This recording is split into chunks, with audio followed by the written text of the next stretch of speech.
এই বিড়ালকে কখনো আপনারা কষ্ট দিবেন না, বিড়ালকে আদর করবেন, বিড়ালকে ভালো মতো পুষবেন। বিড়াল যদি কোনো জাতির জন্য দোয়া করে, কোনো গৃহস্থর জন্য দোয়া করে, ওই সংসারের মধ্যে উন্নতি শুরু হয়ে যায়।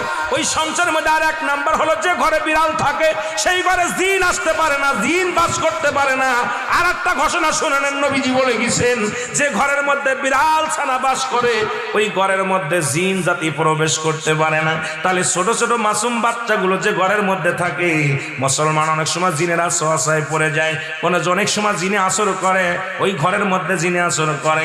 যে ঘরের মধ্যে বিড়ালকে আদর করে বিড়াল থাকে, ওই ঘরের মধ্যে বিলাই বিড়াল বিড়াল বিলাই বিলাই, এইটা যার ঘরের মধ্যে আছে এই ঘরের মধ্যে দুষ্ট জিনেরা আসতে পারে না। জোরে জোরে চিল্লায়া বলা যাবে না মারহাবা।